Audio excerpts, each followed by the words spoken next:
when you look at the two of them, the family and aunt, the contrast, it couldn't be more stark.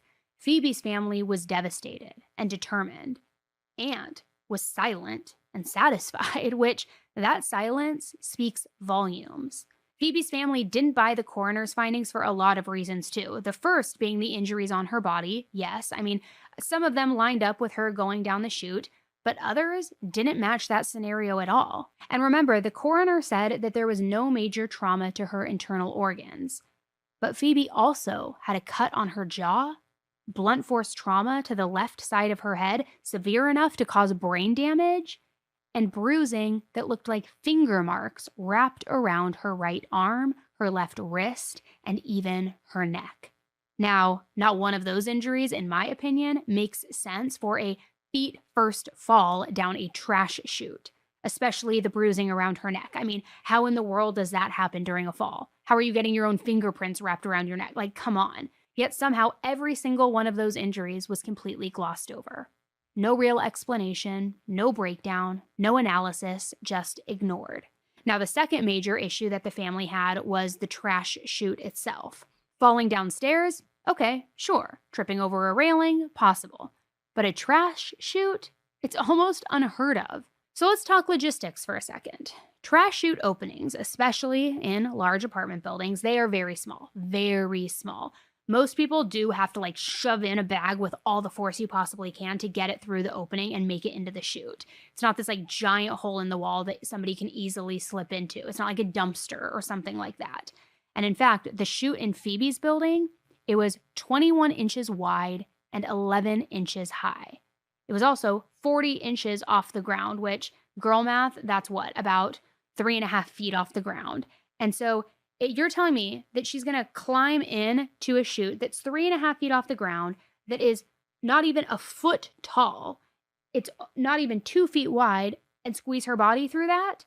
And that's not even counting the hatch that you have to open first, because the hatch only opened 8 inches. 8. So that is because remember, it's a door. So that is a tiny little area to squeeze through. Can you squeeze your body through an 8-inch gap? I don't know. So her family wondered, was it even physically possible for her to climb in? Phoebe's grandfather, a retired detective, knew exactly how to answer that too. And he did what the investigators should have done all along. He arranged a full demonstration. He contacted the manufacturer, and he got the exact same model of the trash chute. Then he had one of Phoebe's friends, nearly identical to Phoebe in size and height. They had her attempt the scenario, step by step. Now remember, investigators claimed that Phoebe went in feet first, so that's what they tested. And her friend struggled just trying to get up to the opening. With no railing or grip points, it was nearly impossible to lift herself into that position. Then, once she tried to get her legs in, the narrow opening, that was the next problem in all of this. The only way that she could even physically fit was by pressing her arms straight above her head, which is what you would expect. If that's the only way this happened, then that's what Phoebe must have done, except the coroner's report specifically claimed that when Phoebe went into the chute, her hands were at her sides. So that doesn't match the physics at all. And then comes the part that, in my opinion, completely destroys the official narrative. And I'm going to put some demonstration photos on the screen for the video watchers of this episode, but Phoebe's friend is grabbing the edges of the chute, bracing herself, holding on to anything that she possibly can to get in position. And other people who have tried replicating it experienced the exact same thing.